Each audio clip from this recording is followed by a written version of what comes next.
Lorentz invariance states that laws of physics are the same for all inertial observers, no matter where they are located or in which direction they are going. Some candidates for quantum gravity theories like loop quantum gravity or unification theories like string theory suggest that Lorentz invariance could be violated. Lorentz invariance is an essential part of Standard Model and general relativity. Standard Model is a theory that describes the world on a very small scale and explains strong and electroweak interaction, while general relativity is a theory that describes gravitational interaction on large scales. There is still no established theory that could explain gravitational phenomena on a very small scale. The main experimental problem is that the gravitational force is much weaker than other three fundamental forces. It's weaker than the weak force by 29 orders of magnitude, and it is even more weak than electromagnetic and strong force. Gravitational effects are extremely hard to measure on smaller scales where other three forces are dominant. On large scales, gravity is dominant and other three forces are negligible. Problem in theoretical physics is that quantum field theory requires flat and fixed spacetime background and gravity is neglected, while in general relativity spacetime is dynamical. When attempting to use renormalization, a formalism that has been so successful in quantum field theory, for description of gravity on small scales, one gets infinites. Gravity is not renormalizable. Although the Standard Model predicts the existence of graviton, a particle that is a mediator of gravitational interaction, it hasn't been observed yet.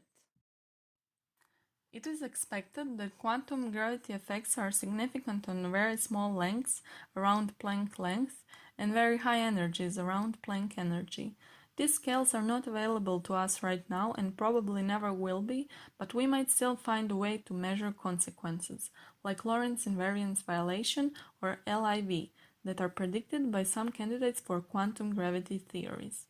We can do this by looking at a lot of events that could produce a cumulative effect which can be observed. For this reason, astrophysical tests present a good opportunity to study LIV. Very high energy photons, with energy between 100 gigaelectron volts and 100 teraelectron volts, that travel over a very long distance can be detected on Earth. It is also possible to look for LIV with neutrino experiments or terrestrial experiments, for example in particle accelerators, lunar laser ranging, Michelson-Morley experiments. A popular approach is to introduce Lorentz violating operators to Lagrangian, which can result in modified dispersion relation. Here we can see examples of standard and modified dispersion relation for photons. Both are written in natural units where c equals 1. E is energy of a photon, p is free momentum, s equals +1 in subluminal scenario where photons are effectively traveling at a speed slower than c, or s equals -1 in superluminal scenario, where photons are effectively traveling at a speed faster than c. EQG is an energy scale at which Lorentz invariance could be violated.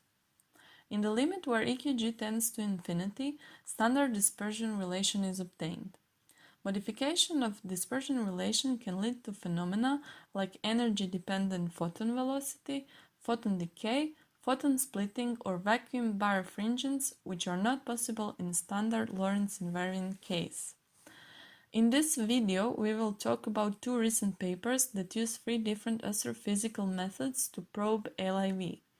In both papers, it is assumed that dispersion relation is modified only for photons and not for other particles. MAGIC, Major Atmospheric Gamma Imaging Cherenkov Telescopes, is a system of two telescopes with reflecting surfaces located in Canary Island of La Palma at the altitude of 2,200 meters above the sea level. They are sensitive to energies above 200 gigaelectron volts. When gamma rays enter the atmosphere, they interact with molecules and atoms and create a particle shower. Charged particles that travel faster than light in the atmosphere emit Cherenkov radiation, which can be detected with MAGIC telescopes. Croatia is among the members of MAGIC collaboration, and scientists from Department of Physics of University of Rijeka are important contributors to the work of MAGIC collaboration.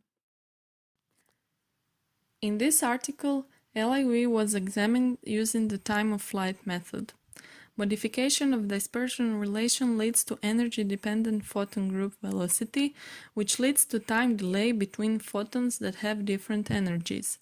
This means that photons with different energies should be detected at different times. The equation on the screen follows from modified dispersion relation. Delta T is time delay between photons with energy difference delta E. S is equal to +1 in subluminal case and -1 in superluminal case. N is the order of leading LIV correction. Only leading correction was taken into consideration. And D and Z contains information on the co-moving distance between the source and the detector. H0 is the Hubble parameter, omega lambda is the cosmological constant, and omega m is the matter fraction. Values of these parameters used in this article can be seen on the screen. MAGIC telescopes detected a gamma-ray burst GRB 190114C on January 14th of 2019. It is the first gamma-ray burst detected in tera-electron-volt range, which makes this event very interesting because it might shed a better light on processes that lead to gamma-ray bursts. Since the energy of detected gamma rays is high enough, this GRB is also a good candidate for examining possible LIV. Energy-dependent time delay was not observed, which means that no evidence for LIV has been found. In this table, we can see the lower bounds imposed on EQG.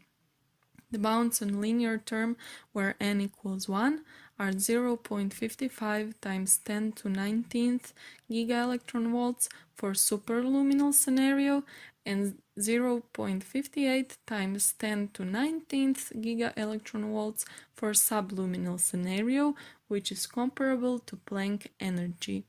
Bounds on quadratic term, where n equals 2, are 5.6 times 10 to 10th gigaelectron-volt for superluminal scenario and 6.3 times 10 to 10th gigaelectron-volts for subluminal scenario.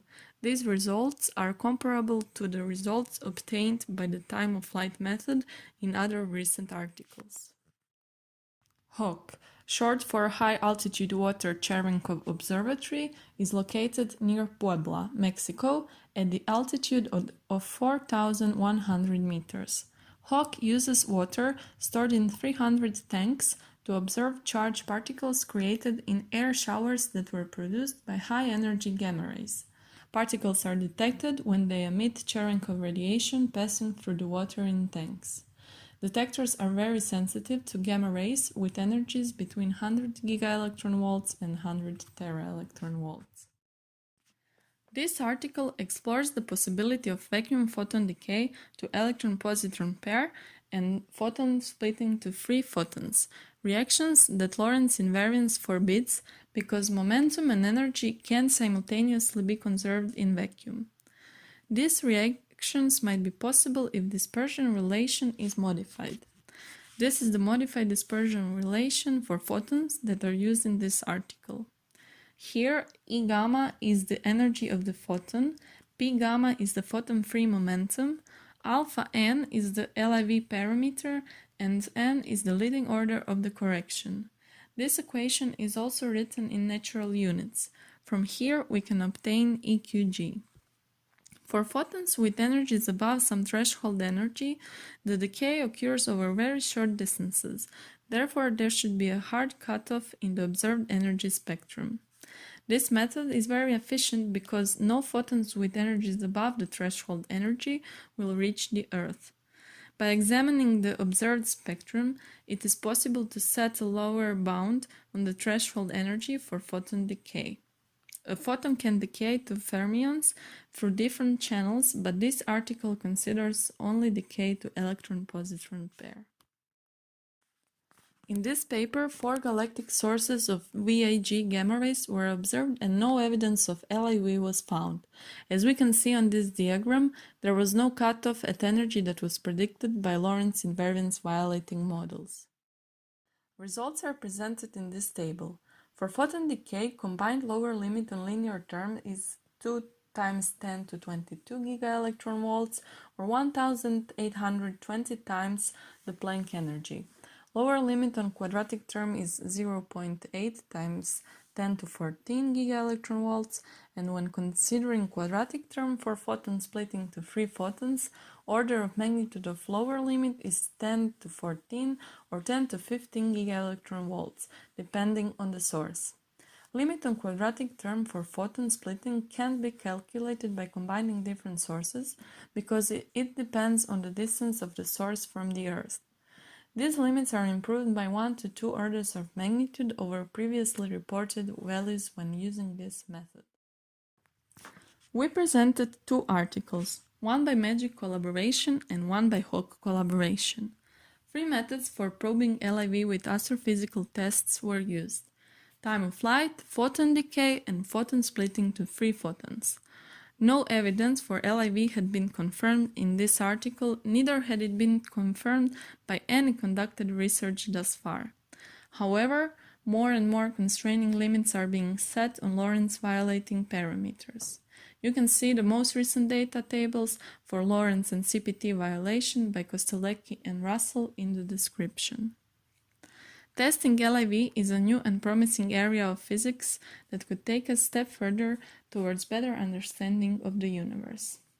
Conducting further research and improving the sensitivity of instruments and computing power could result in a discovery that will steer development of theoretical physics in the right direction. In the end, here is a quote by Feynman that explains very well why LIV should be considered in the first place. Today, we say that the law of relativity is supposed to be true at all energies, but someday somebody may come along and say how stupid we were. We do not know where we are stupid until we stick our neck out.